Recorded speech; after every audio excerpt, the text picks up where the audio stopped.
Hello everyone, myself Manisha. Welcome to Pathfinder for NET JRF.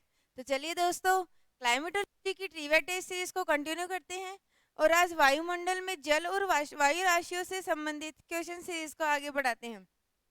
उससे पहले दोस्तों, pathfinder learning app पर researcher based start है geography subject के लिए, जिसको एनटीए नेट जेआरएफ के लिए क्लासेज चाहिए, उसके कोर्सेज अवेलेबल है। इस कोर्स में आपको 1 ईयर सब्सक्रिप्शन के साथ पेपर 1 और पेपर 2 की लाइव एंड रिकॉर्डेड क्लासेस दी जाएगी। पेपर 1 के नोट्स आपको पीडीएफ में दिए जाएंगे और पेपर 2 के नोट्स आपको प्रिंटेड A4 बुकलेट में दिए जाएंगे। साथ ही में दोस्तों, होम डिलीवरी भी अवेलेबल है। और इसी कोर्स में आपको टेस्ट सीरीज दी जाएगी जो topic wise and full test होंगे, और साथ में प्रीवियस ईयर क्वेश्चंस भी विद सॉल्यूशन प्रोवाइड किए जाएंगे, जिसकी फीस है मात्र 4500 रुपये। साथ ही में दोस्तों, विद्या स्थली बैच है आरपीएससी फर्स्ट ग्रेड स्कूल व्याख्याता के लिए, ज्योग्राफी सब्जेक्ट के लिए। इस कोर्स में भी आपको 1 ईयर सब्सक्रिप्शन के साथ ज्योग्राफी की लाइव एंड रिकॉर्डेड क्लासेस दी जाएगी। ज्योग्राफी के नोट्स आपको प्रिंटेड A4 बुकलेट में दिए जाएंगे और साथ में टेस्ट सीरीज दी जाएगी और प्रीवियस ईयर क्वेश्चंस भी विद सॉल्यूशन आपको प्रोवाइड किए जाएंगे। इसकी फीस है मात्र 4000 रुपये। साथ ही में दोस्तों, आचार्य बैच असिस्टेंट प्रोफेसर के लिए, जो भी एमपी यूपी और हरियाणा में असिस्टेंट प्रोफेसर की वैकेंसीज आई है, उसमें ज्योग्राफी सब्जेक्ट की क्लासेस अवेलेबल है। इस कोर्स में भी आपको 1 ईयर सब्सक्रिप्शन के साथ पेपर 1 और पेपर 2 की लाइव एंड रिकॉर्डेड क्लासेस दी जाएगी। पेपर 1 के नोट्स आपको पीडीएफ में दिए जाएंगे और पेपर 2 के नोट्स प्रिंटेड A4 बुकलेट में दिए जाएंगे। सभी कोर्सेज में दोस्तों होम डिलीवरी भी अवेलेबल है। इसी कोर्स में आपको टेस्ट सीरीज दी जाएगी और साथ में प्रीवियस ईयर क्वेश्चंस भी विद सॉल्यूशन दिए जाएंगे। इसकी फीस है मात्र 6100 रुपये। साथ ही में दोस्तों, राजस्थान असिस्टेंट प्रोफेसर की वैकेंसी के लिए ज्योग्राफी सब्जेक्ट की क्लासेज अवेलेबल हैं। इस कोर्स में भी आपको 1 ईयर सब्सक्रिप्शन के साथ पेपर 1 और पेपर 2 की लाइव एंड रिकॉर्डेड क्लासेस दी जाएगी। पेपर 1 के नोट्स पीडीएफ में दिए जाएंगे और पेपर 2 के नोट्स प्रिंटेड A4 बुकलेट में दिए जाएंगे। साथ ही में दोस्तों, टेस्ट सीरीज दी जाएगी और प्रीवियस ईयर क्वेश्चंस भी विद सॉल्यूशन आपको प्रोवाइड किए जाएंगे। इस कोर्स की फीस है मात्र 7100 रुपये। साथ ही में दोस्तों, एक सिद्धि सिद्धि to achieve goal test series है जो आपको सभी एग्जाम्स में यूजफुल रहेगी। इसमें ज्योग्राफी सब्जेक्ट की NET JRF exam, SET exam, PGT first grade, school व्याख्याता, college lecturer, lab assistant, geography subject के लिए ये आपको सभी एग्जाम्स में यूजफुल रहेगी। इस टेस्ट सीरीज की फीस है मात्र 299 और इस टेस्ट सीरीज में आपको सिलेबस के अनुसार और टॉपिक के अनुसार ट्रिविया टेस्ट दिए जाएंगे। साथ ही में यूनिट अनुसार आपके टेस्ट लिए जाएंगे। 50 प्रश्न होंगे जिन्हें आपको व्याख्या सहित सॉल्व करवाया जाएगा। साथ ही में टेस्ट की योजना के अनुसार आपके टेस्ट लिए जाएंगे और सभी टेस्ट के सॉल्यूशन क्लासेस भी आपको पाथफाइंडर लर्निंग ऐप पर प्रोवाइड की जाएगी। तो डाउनलोड कीजिए दोस्तों पाथफाइंडर लर्निंग ऐप और यूट्यूब चैनल को सब्सक्राइब कीजिए पाथफाइंडर फॉर नेट जेआरएफ। चलिए दोस्तों, वायुमंडल में जल और वायु राशियों से संबंधित क्वेश्चन सीरीज देखते हैं। आज का फर्स्ट क्वेश्चन है, जलवायु विज्ञान के विषय क्षेत्र में वायु राशियों को सम्मिलित किया गया था। जलवायु विज्ञान के विषय क्षेत्र में वायु राशियों को कब सम्मिलित किया गया था? 1920 में, 1920 to 1930, 1910 to 1920, 1900 to 1910 and 1930 to 40। कब जलवायु विज्ञान के विषय क्षेत्र में वायु राशियों को सम्मिलित किया गया था? बताइए दोस्तों इसका सही आंसर कमेंट बॉक्स में। वायु राशियों को कब सम्मिलित किया गया था? तो इसका सही आंसर है दोस्तों ऑप्शन नंबर ए, 1920 टू 1930 में जलवायु विज्ञान के विषय क्षेत्र में वायु राशियों को तथा एयर मासेस को सम्मिलित किया गया था। वायु राशियां क्या होती है दोस्तों? एयर मासेस क्या होते हैं? एयर मासेस दोस्तों समान तापमान, आयतन, आर्द्रता वाले समूह को वायु राशियां कहा जाता है। अर्थात ये समान या तो यह उष्ण हो सकती है या शीतल हो सकती है या यह महाद्वीपीय हो सकती है या महासागरीय हो सकती है या फिर यह दोस्तों स्टेबल हो सकती है, अर्थात स्थिर वायु राशि हो सकती है। या फिर अस्थिरता अनस्टेबल हो सकती है। इस प्रकार वायु राशियों का वर्गीकरण किया जाता है, जो हम नेक्स्ट क्वेश्चंस में इन्हें सॉल्व करेंगे। नेक्स्ट क्वेश्चन है, वायु राशियों एवं वाताग्र को संकल्पना के मौसम विज्ञान में पूर्वानुमान के लिए आधार बनाने का श्रेय किसे नहीं जाता है? तो बताइए दोस्तों, टॉर बर्गरान को, बर्गनीज को, सोल्सबर्ग को या जेम्स को? इनमें से वायु राशियों एवं वाताग्र को संकल्पना के मौसम विज्ञान में पूर्वानुमान के लिए आधार बनाने का श्रेय किसे नहीं जाता है? तो बताइए दोस्तों इसका सही आंसर।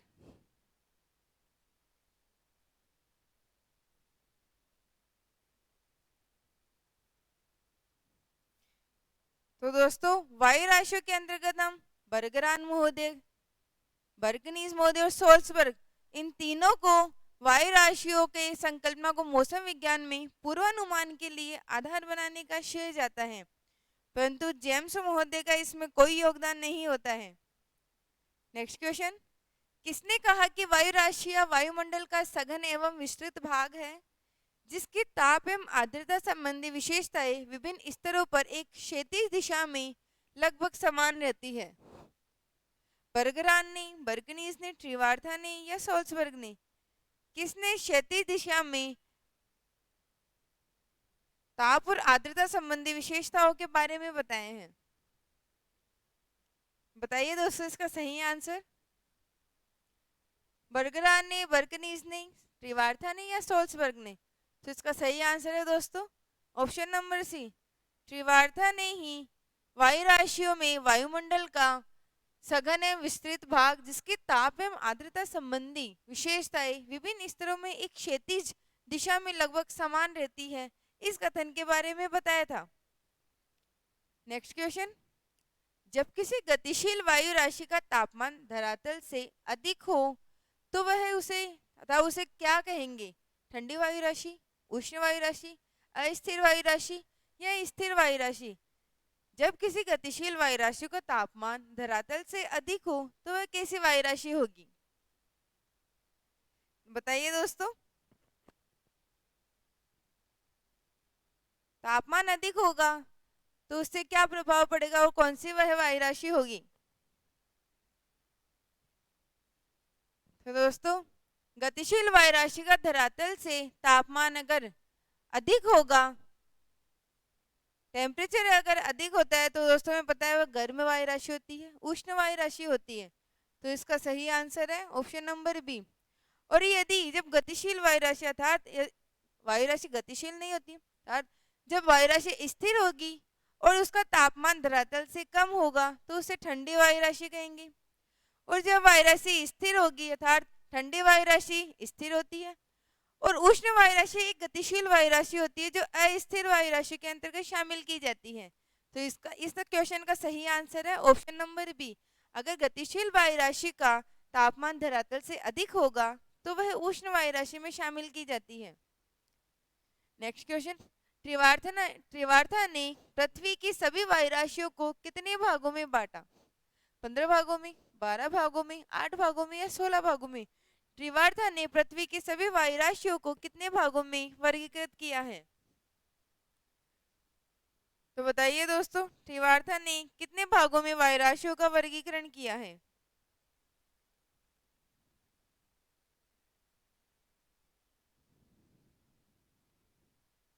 तो चलिए दोस्तों इसका आंसर देखते हैं। त्रिवार्था ने सभी वायु राशियों को लगभग 16 भागों में वर्गीकृत किया है। नेक्स्ट क्वेश्चन देखते हैं। CPWS संकेत कौन सी वायु राशि को प्रदर्शित करती है? CPWS यह कौन सी वायु राशि है, तक कौन से वायु राशि का वो प्रदर्शित करती है?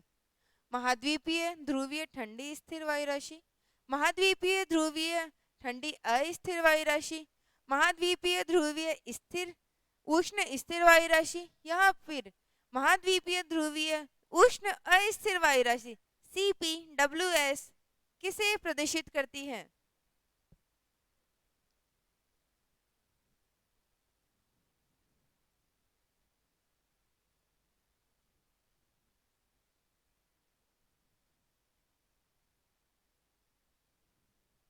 तो दोस्तों CPWS अभी हमने देखा कि आर्द्रता, तापमान, अन्य तत्वों के समान चरित्र वाले एक वायु के समूह को वायु राशि कहा जाता है, एयर मासेस कहा जाता है। तो यह शीतल भी होती है अर्थात cold, warm, stable, unstable, continental and marine, इस प्रकार के वायु राशियों का वर्गीकरण किया जाता है। तो दोस्तों इसमें हम देखते हैं CPWS। तो सी से दोस्तों इसका तात्पर्य होता है कॉन्टिनेंटल,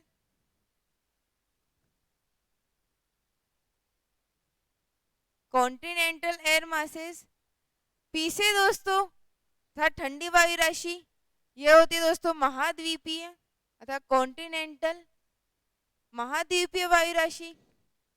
इसी प्रकार दोस्तों पी से ठंडी वायु राशि अर्थात ध्रुवों से आने वाली पोलर या ध्रुवीय वायु राशि।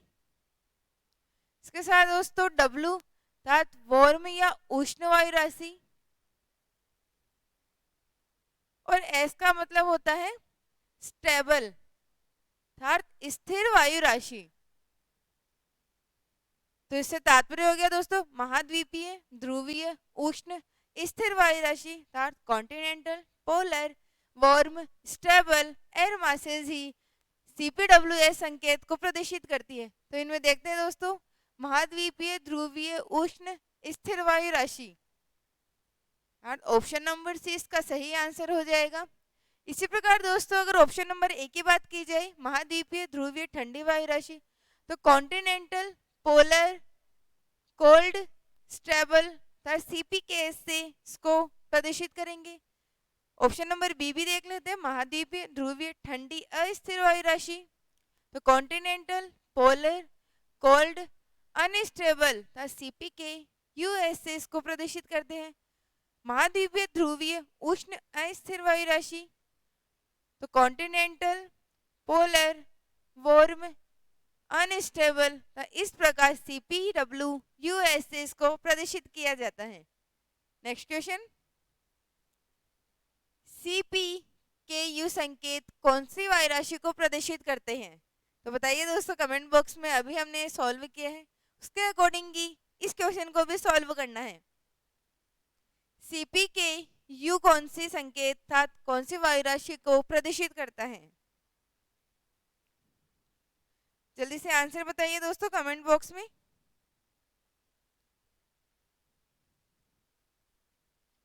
तो चलिए दोस्तों सॉल्व करते हैं इसको। CPKU अभी हमने देखा C यानी कॉन्टिनेंटल, P यानी पोलर, K यानी कोल्ड और U यानी अनस्टेबल अर्थात महाद्वीपीय, ध्रुवीय, शीतल, अस्थिर वायु राशि को प्रदर्शित किया जाता है। तो ऑप्शंस में देखिए महाद्वीपीय, ध्रुवीय, ठंडी, अस्थिर वायु राशि, ऑप्शन नंबर बी इसका सही आंसर हो जाएगा। इस प्रकार दोस्तों आप ऑप्शन नंबर ए, सी और डी भी सॉल्व करके कमेंट बॉक्स में इसका आंसर दीजिए कि इसमें कौन कौन से संकेत आएंगे। नेक्स्ट क्वेश्चन देखते हैं, सागरीय उष्णकटिबंधीय ठंडी स्थिर वायु राशि का संकेत अक्षर कौन सा है? अब दोस्तों संकेत अक्षर बताने हैं हमें। सागरीय उष्णकटिबंधीय स्थिर वायु राशि के लिए कौन से संकेत उपयुक्त होंगे? MTKS, MTKU, CTWU या CTKU? तो बताइए दोस्तों सागरीय उष्णकटिबंधीय ठंडी स्थिर वायु राशि के लिए कौन से संकेत अक्षर होंगे?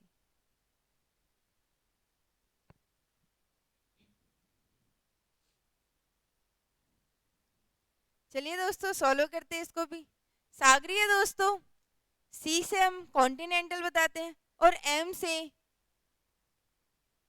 मरीन अर्थात सागरीय क्षेत्र या महासागरीय क्षेत्र के लिए प्रदर्शित करते हैं। तो सागरीय से मरीन हो जाएगा। उष्णकटिबंधीय दोस्तों ट्रॉपिकल एरियाज, ट्रॉपिकल एरियाज के लिए टी को प्रदर्शित करते हैं। साथ में दोस्तों ठंडी अर्थात कोल्ड वायु राशि और स्थिर वायु राशि था स्टेबल। तो देखिए दोस्तों marine, tropical, cold, stable air masses में कौन से संकेत अक्षर है? तो MTKS। तो ऑप्शन नंबर ए इसका राइट आंसर हो जाएगा दोस्तों, MTKS। इसी प्रकार से दोस्तों आप इन तीनों को भी सॉल्व करके कमेंट बॉक्स में बताइए कि इनसे कौन कौन सी राशियां बनेगी। इनमें ऑप्शन नंबर डी देख लेते हैं दोस्तों, कॉन्टिनेंटल, टी से ट्रॉपिकल,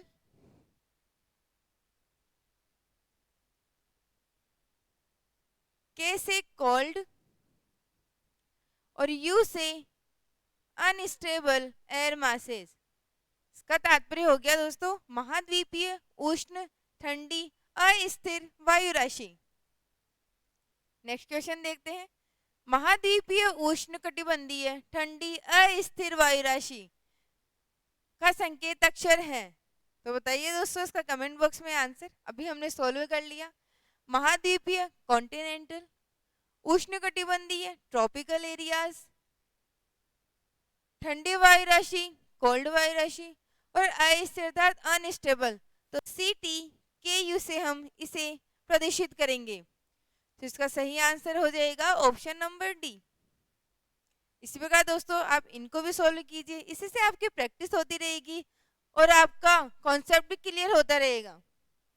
नेक्स्ट क्वेश्चन देखते हैं, वायु राशियों के निर्माण की आदर्श दशाएं नहीं है।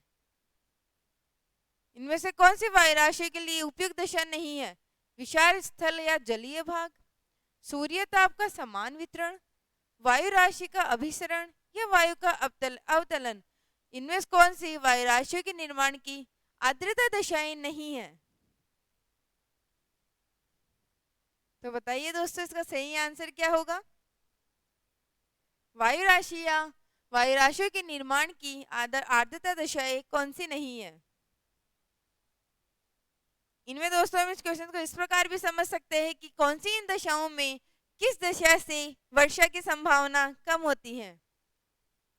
तो दोस्तों इसका सही आंसर है ऑप्शन नंबर सी, अर्थात वायु का अभिसरण या फिर नीचे उतरती वायु राशि। हमें पता है दोस्तों जब वायु ठंडी होकर नीचे उतरती है तो इससे वर्षा नहीं होती है, परंतु ऊपर उड़ती हुई वायु राशि के द्वारा ही वर्षा होती है। इसलिए इसका सही आंसर है ऑप्शन नंबर सी, वायु का अभिसरण वायु राशि के निर्माण में आर्द्रता की दशा में नहीं शामिल की जाती है। नेक्स्ट क्वेश्चन है, वायुमंडल, महासागरों तथा महाद्वीपों के जल का लगातार आदान प्रदान निम्नलिखित में से किस प्रक्रियाओं के द्वारा होता है? वाष्पीकरण, वाष्पोत्सर्जन या संघनन। वायुमंडल या महासागरों या महाद्वीपों के बीच जल का आदान प्रदान किस प्रक्रियाओं के माध्यम से किया जाता है? वाष्पीकरण से, वाष्पोत्सर्जन से या संघनन से। तो बताइए दोस्तों इसका सही आंसर क्या होगा?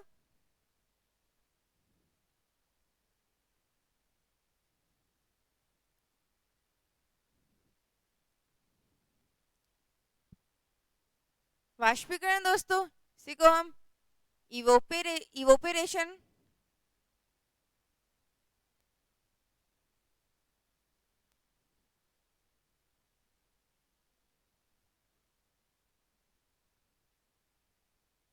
इवोपरेशन कहते हैं। वाष्पोत्सर्जन जो दोस्तों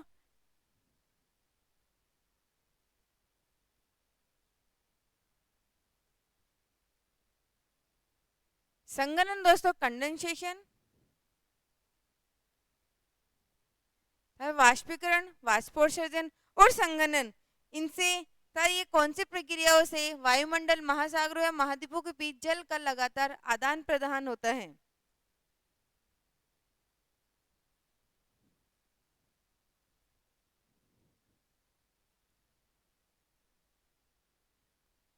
ट्रांसपीरेशन, वाष्पोत्सर्जन या ट्रांसपीरेशन।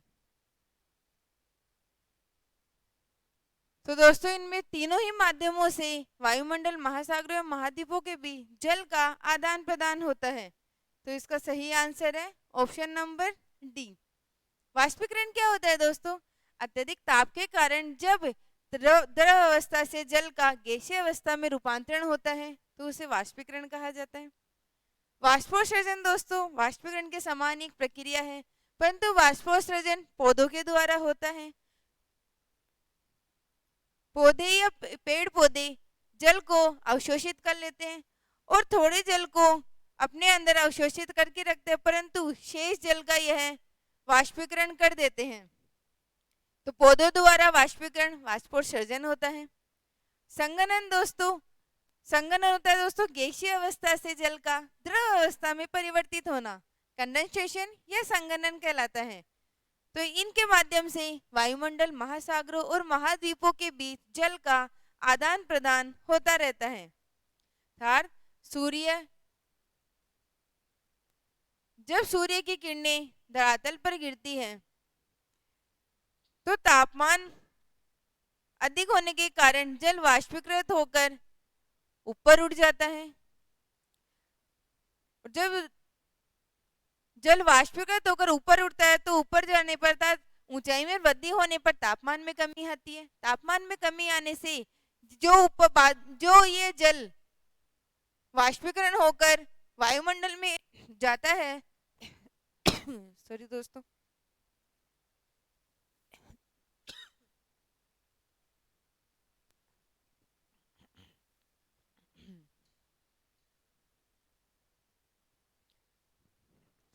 इसको कंटिन्यू करते हैं। तापमान अधिक होने के कारण जब जल वाष्पीकृत होकर वायुमंडल में जाता है तो यहाँ पर तापमान में कमी होती है, जिसे हम नॉर्मल लैप्स रेट कहते हैं। इसके कारण ये जो तापमान में कमी होती है, इससे संघनन होता है। संघनन से बादलों का निर्माण होता है और बादलों के निर्माण से पुनः वर्षा होती है। इस प्रकार ये एक जल चक्र की तरह कार्य करता है। तो वायुमंडल से महासागरों, महाद्वीपों के बीच जल का लगातार आदान प्रदान होने की प्रक्रिया ही वाष्पीकरण, वाष्पोत्सर्जन और संघनन के माध्यम से ही होती है। नेक्स्ट क्वेश्चन देखते हैं। कथन है पहला, वायु के प्रति इकाई आयतन में उपस्थित जलवाष्प की मात्रा को निरपेक्ष आर्द्रता कहा जाता है। कथन 2 है, किसी निश्चित तापमान पर वायु में उपस्थित जलवाष्प की मात्रा एवं उसमें जल ग्रहण करने की क्षमता के अनुपात को सापेक्षिक आर्द्रता कहा जाता है।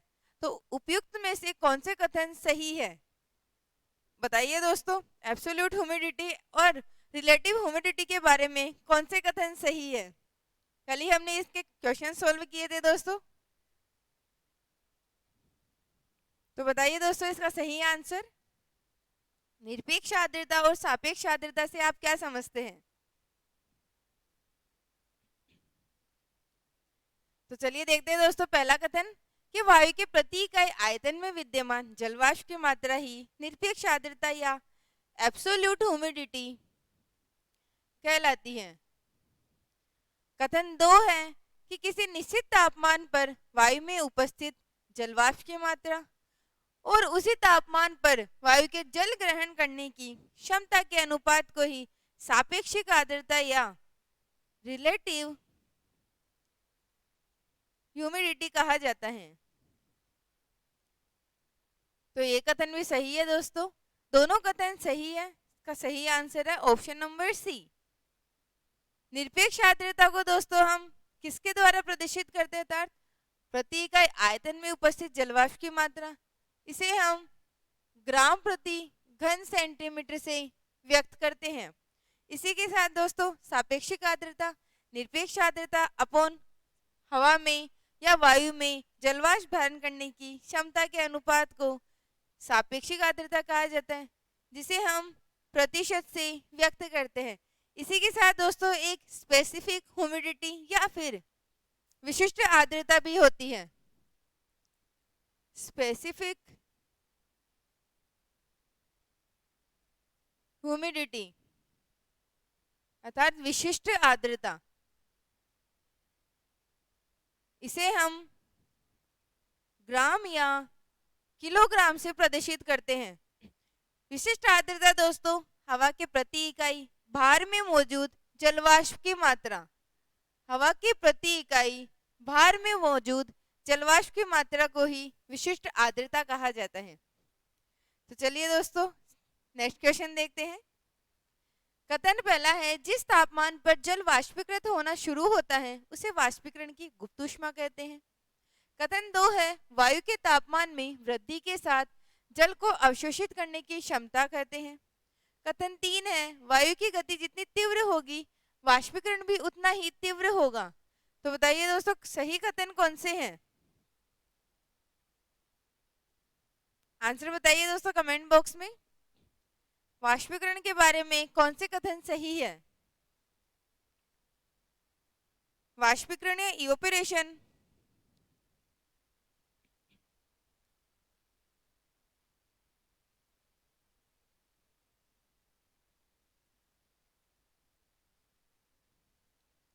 कमेंट बॉक्स में आंसर बताइए दोस्तों। वाष्पीकरण से संबंधित कौन से कथन सही है?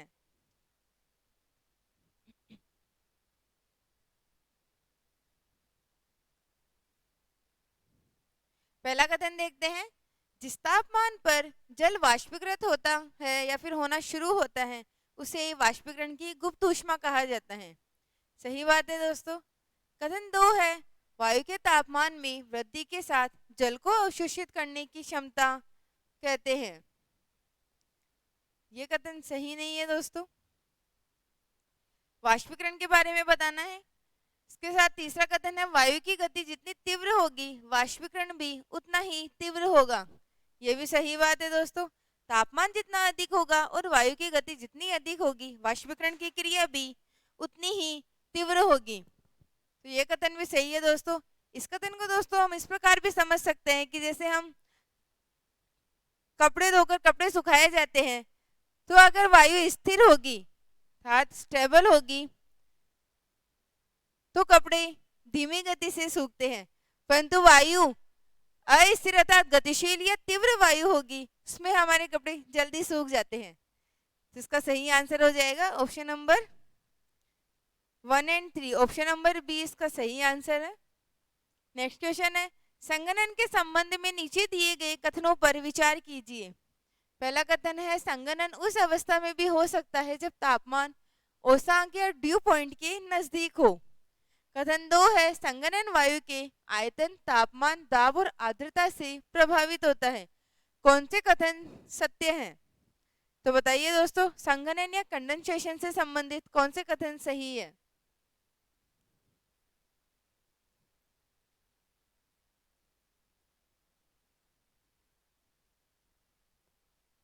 या संघनन, कंडेंसेशन या संघनन से संबंधित कौन से कथन सही है? तो पहला कथन देखते हैं। संघनन क्या होता है दोस्तों? संघनन होता है गैसीय अवस्था से द्रव अवस्था में बदलने की प्रक्रिया संघनन होती है। संघनन उस अवस्था में भी हो सकता है जब तापमान औसांक के नजदीक हो। सही बात है दोस्तों। तापमान औसांक के नजदीक था 0 डिग्री के पास में अगर तापमान हो उस समय भी संघनन हो सकता है। कथन 2 है संघनन वायु के आयतन तापमान दाब और आर्द्रता से प्रभावित होता है। ये भी सही बात है दोस्तों। इसका आंसर है ऑप्शन नंबर सी। दोनों कथन सही है दोस्तों। संघनन अगर ड्यू पॉइंट तापमान अगर ड्यू पॉइंट के नजदीक होगा उसके पास में संघनन हो सकता है। अर्थात ऊपर उठती हुई वायु तापमान में कमी आने के कारण ही संघनित होती है। अगर तापमान कम होगा तभी वायु संघनित होगी। तो तापमान औसांक के नजदीक अर्थात 0 डिग्री के पास होगा तब भी संघनन हो सकता है। कथन 2 है वायु के आयतन तापमान और दाब आर्द्रता से भी संघनन प्रभावित होता है। तापमान दोस्तों तापमान कम होगा संघनन शीघ्र होगा और अगर तापमान में अगर वृद्धि कर दी जाती है तो संघनन में भी अर्थात जैसे जैसे हम तापमान उच्च तापमान से न्यून तापमान की ओर जाते हैं संघनन भी उसी प्रकार से प्रभावित होता है। नेक्स्ट क्वेश्चन देखते हैं। निम्न कथनों पर विचार कीजिए। पहला कथन है जब वायुमंडलीय आर्द्रता धरातल के ऊपर हवा में संघनन केंद्रकों पर संघनित न होकर ठोस वस्तु जैसे कि पत्थर घास या पत्तियों आदि पर पानी की बूंदों के रूप में जमा हो जाती है तो उसे ओस कहते हैं। कथन 2 है जब कभी धरातल पर तापमान हिमांक से नीचे आ जाता है तब वायुमंडल में उपस्थित जलवाष्प बूंदों के रूप में न बदलकर सीधे ठोस हिमकणों के रूप में बदल जाता है। इसे ही तुषार या पाला कहते हैं। तो सही कथन की पहचान करनी है दोस्तों। इनमें से कौन सा सही है? ओस और पाले के बारे में कथन दिए गए कि ओस क्या होता है और पाला क्या होता है। तो बताना है दोस्तों कि इनमें से दोनों सही है या नहीं है।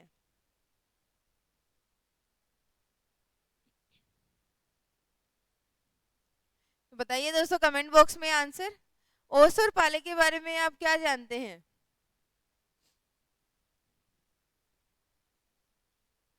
तो हमने पढ़ा था दोस्तों,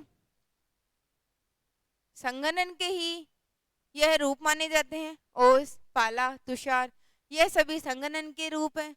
ओस क्या होती है दोस्तों? अगर तापमान 0 डिग्री से 0 डिग्री सेल्सियस से अधिक हो, 0 डिग्री सेल्सियस से अधिक हो, तो इसमें जलवाष्प की बूंदें छोटे छोटे जल की बूंदों में परिवर्तित हो जाती है। जलवाष्प था इसमें अगर तापमान 0 डिग्री सेल्सियस से कम हो अर्थात ज्यादा हो, तो इसमें जलवाष्प की बूंदें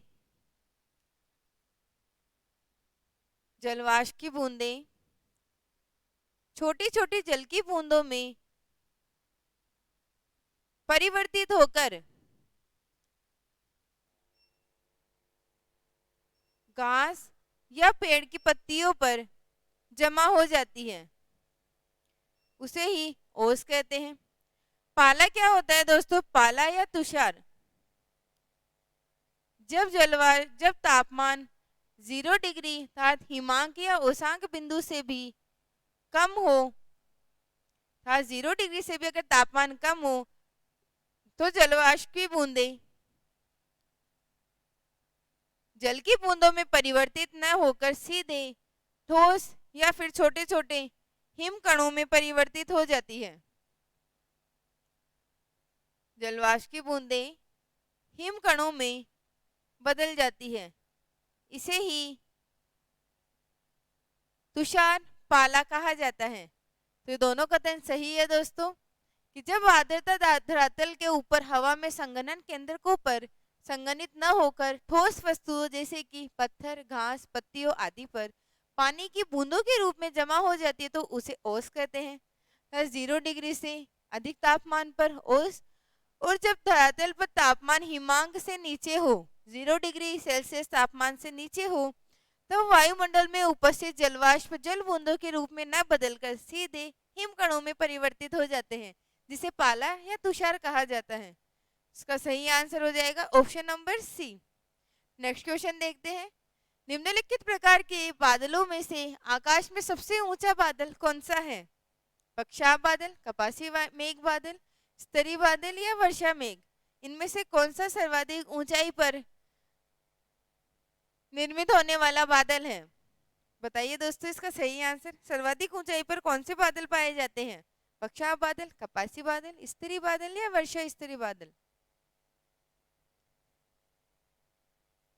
तो दोस्तों इसका सही आंसर है ऑप्शन नंबर बी। सर्वाधिक ऊंचाई पर पाए जाने वाले बादल ही पक्षाप बादल या इन्हें ही सीरस क्लाउड्स कहा जाता है, जो कि 6 से 12 किलोमीटर या 6000 से 12000 मीटर की ऊंचाई तक पाए जाते हैं। नेक्स्ट क्वेश्चन देखते हैं। संवहनीय वर्षा के संबंध में नीचे दिए गए कथनों पर विचार कीजिए। पहला कथन है यह वर्षा कपासी मेघों के द्वारा होती है। दूसरा कथन है इस वर्षा में कम समय में मूसलाधार बारिश होती है। तीसरा कथन है यह वर्षा विषुवतीय क्षेत्रों तथा उत्तरी गोलार्ध के महाद्वीपों के भीतरी भागों में होती है। तो कौन सा कथन सही है दोस्तों? इसका सही आंसर बताना है। संवहनीय वर्षा के बारे में सही आंसर की पहचान करनी है।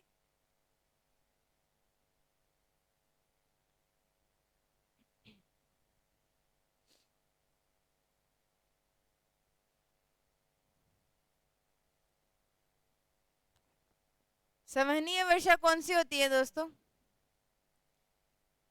संवहनीय वर्षा दोस्तों 0 डिग्री भूमध्य रेखा पर अर्थात जहां पर अत्यधिक तापमान होगा, तापमान के कारण पवने या फिर हवाएं या वायु ऊपर उठेगी। ऊपर उठने पर तापमान में कमी आएगी। तापमान में कमी आने पर यहाँ वायु संघनित होगी अर्थात संघनन प्रक्रिया स्टार्ट होगी। उसके बाद में संघनन प्रक्रिया के बादल बनेंगे। बादल बन के अगर इनके मार्ग में था पवनों के साथ बादल प्रवाहित होंगे, और अगर इनके मार्ग में कोई अवरोध आता है जैसे पर्वत, पहाड़ या फिर कोई अवरोध आता है, उसके कारण यह बादल यहीं पर अपनी जल को छोड़ देते था, वर्षा कर देते हैं। इससे होने वाली वर्षा ही संवहनीय वर्षा कही जाती है। अर्थात अत्यधिक तापमान के कारण वायु का ऊपर उठकर संघनित होकर वर्षा करना ही संवहनीय वर्षा कही जाती है, जो कि 0 डिग्री अर्थात भूमध्य रेखा पर प्रत्येक दिन देखी जाती है। भूमध्य रेखा पर सूर्य लंबवत चमकता है। इसके कारण रोजाना 2 बजे पश्चात यहाँ पर तीव्र गरज के साथ मूसलाधार वर्षा देखी जाती है। 0 डिग्री भूमध्य रेखा पर रोजाना था प्रत्येक दिन दोपहर के 2 बजे पश्चात मूसलाधार वर्षा देखी जाती है। इसके बारे में कथन पहला है कि यह वर्षा कपासी मेघों के द्वारा होती है। सही बात है दोस्तों, कपासी मेघों के द्वारा अर्थात क्यूमुलस क्लाउड्स के द्वारा ही संवहनीय वर्षा देखी जाती है। कथन 2 है, इस वर्षा में कम समय में मूसलाधार बारिश होती है। सही बात है। कथन 3 है, यह वर्षा विश्व क्षेत्रों में या उत्तरी गोलार्ध के महाद्वीपों के भीतरी भागों में होती है। यह कथन भी सही है दोस्तों। इसका सही आंसर है ऑप्शन नंबर डी। संवहनीय वर्षा के बारे में तीनों कथन सत्य हैं। नेक्स्ट क्वेश्चन है, वृष्टि छाया क्षेत्र का संबंध किस प्रकार की वर्षा से है? संवहनीय वर्षा से, पर्वतीय वर्षा से, चक्रवातीय वर्षा से, या इनमें से कोई नहीं? वृष्टि छाया प्रदेश किस प्रकार की वर्षा से संबंधित है? वृष्टि छाया प्रदेश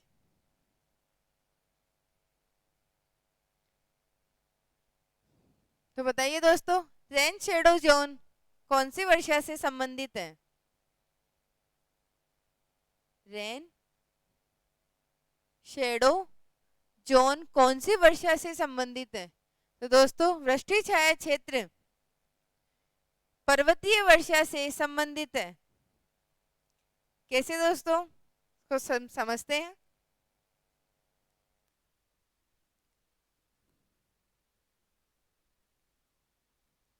ये कोई पर्वतीय क्षेत्र है दोस्तों। यहाँ पर कोई झील, सागर या समुद्र है, साथ ये पर्वतीय क्षेत्र है। यह कोई महासागर, झील या फिर समुद्र है।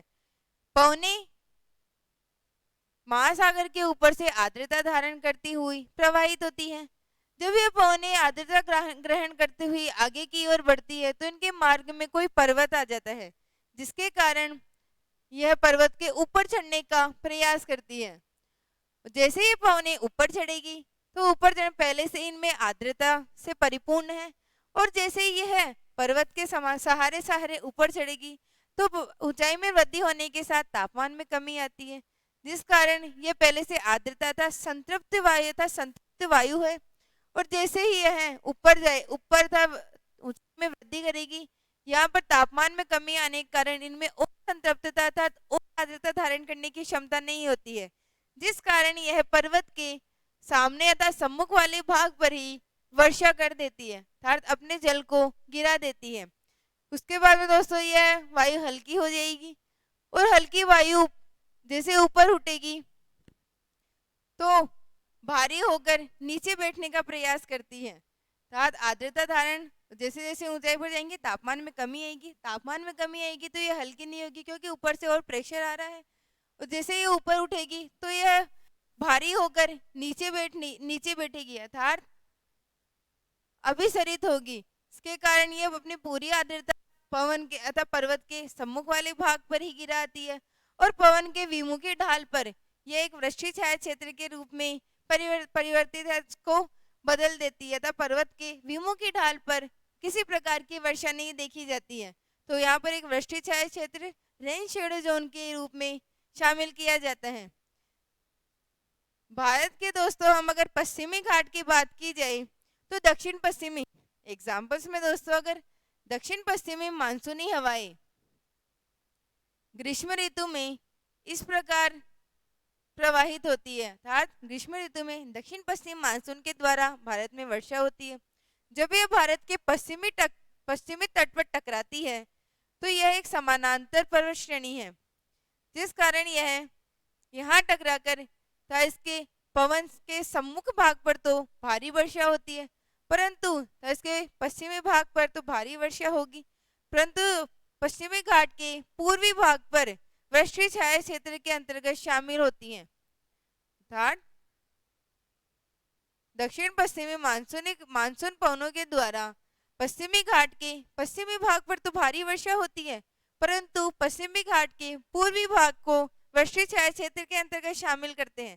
इसी के कारण दोस्तों पश्चिम घाट के पश्चिमी भाग में मंगलोर में तो भारी वर्षा देखी जाती है, परंतु इसके पूर्वी भाग में, पश्चिमी घाट के पूर्वी भाग में जहां पर बेंगलोर अवस्थित है, वहां पर शुष्क वर्षा या फिर वृष्टि छाया प्रदेश के अंतर्गत इसको शामिल किया जाता है। तो वृष्टि छाया क्षेत्र दोस्तों पर्वतीय वर्षा के अंतर्गत शामिल की जाती है। इसी प्रकार दोस्तों अगर हम राजस्थान की बात की जाए तो दोस्तों राजस्थान में अरावली पर्वत श्रेणी, यहाँ पर अरावली पर्वत श्रेणी है। दक्षिण पश्चिम मानसूनी पवनें जब अरावली श्रेणी के समानांतर प्रवाहित होती है, अर्थात यहाँ पर अवरोध नहीं आता है, इसके अरावली के समानांतर ही यह उत्तरी भारत तक पहुंच जाती है। इसी कारण अरावली अर्थात अरावली के पश्चिमी भाग में तो शुष्क क्षेत्र होते हैं, परंतु इसके अपेक्षा इसके पश्चिमी भाग में वर्षा देखी जाती है। तो इसका सही आंसर है ऑप्शन नंबर बी, वृष्टि छाया क्षेत्र पर्वतीय वर्षा के अंतर्गत शामिल किया जाता है। नेक्स्ट क्वेश्चन देखते हैं दोस्तों, संसार में वर्षा के वितरण के संबंध में नीचे दिए गए कथनों पर विचार कीजिए। पहला कथन है स्थलीय भागों की अपेक्षा महासागरों के ऊपर अधिक वर्षा होती है। कथन 2 है विश्व दृष्टि से 35 से 40 उत्तरी व दक्षिणी अक्षांश मध्य पूर्वी तटों पर बहुत अधिक वर्षा होती है। तो सही कथन की पहचान करनी है दोस्तों, संसार में वर्षा के वितरण में कौन से कथन सही है। बताइए दोस्तों इसका सही आंसर। तो चलिए देखते हैं पहला कथन, कि पहला कथन कह रहा है कि स्थलीय भागों की अपेक्षा महासागरों के ऊपर वर्षा अधिक होती है। सही बात है दोस्तों, महासागरों के ऊपर दोस्तों अधिक वर्षा होती है। दोस्तों सूर्य समान रूप से पृथ्वी के सभी भागों पर चमकता है। तो जैसे ही यह महासागरों के ऊपर इसकी किरणें आती है तो यहाँ का जल वाष्पीकृत होकर ऊपर उठता है। वाष्पीकृत होकर दोस्तों ऊपर उठेगा, ऊपर जाने पर तापमान में कमी आएगी, तापमान में कमी आएगी, वायु संघनित होगी, संघनन के बाद में बादलों का निर्माण करेगी और उसके बाद में यहाँ पर वर्षा हो जाएगी। तो दोस्तों इस प्रकार ये जल चक्र देखा जाता है। परंतु स्थलीय भागों में पर्वत पठार, कहीं कहीं पर पर्वत पठार मैदान अवस्थित होते हैं, जिस कारण इनमें बादलों में अर्थात यहाँ पर जल में अवरोध के कारण यहाँ कम जलीय भाग की अपेक्षा स्थलीय भागों में कम वर्षा देखी जाती है। इसका पहला कथन सही है दोस्तों। दूसरा कथन देखते हैं कि विषुववृत्त से 35 से 40 डिग्री उत्तरी एवं दक्षिणी अक्षांशों के मध्य पूर्वी तटों पर बहुत अधिक वर्षा होती है। तो यह कथन भी सही है दोस्तों। देखते हैं दोस्तों कैसे सही होगा ये कह रहा है कि विषुववृत्त से 0 डिग्री इक्वेटर लाइन से 35 से 40 डिग्री उत्तरी व दक्षिणी अक्षांश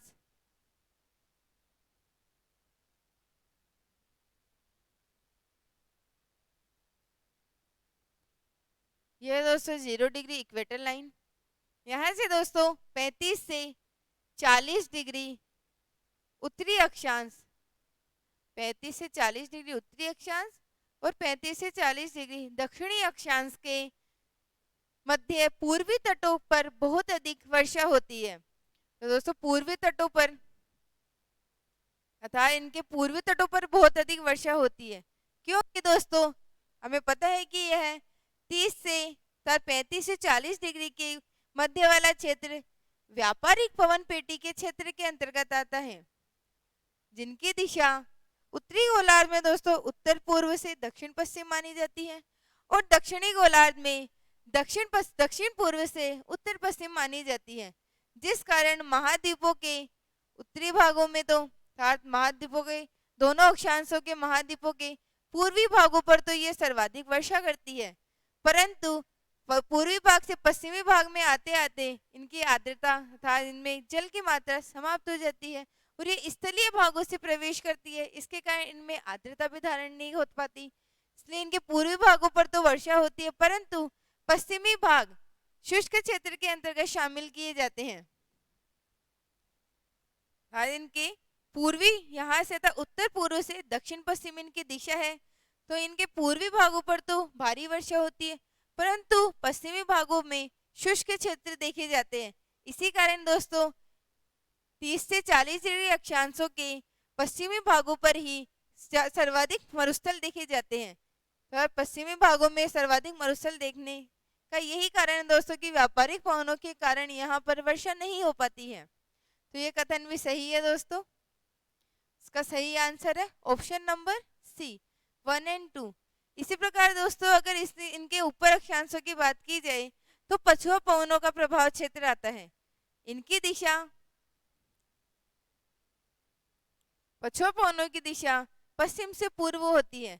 इसके कारण ये महाद्वीपों के पश्चिमी भागों पर तो तीव्र वर्षा करती है, परंतु ये महाद्वीपों के पूर्वी भाग पर शुष्क क्षेत्र या वृष्टि छाया क्षेत्र बना देती है।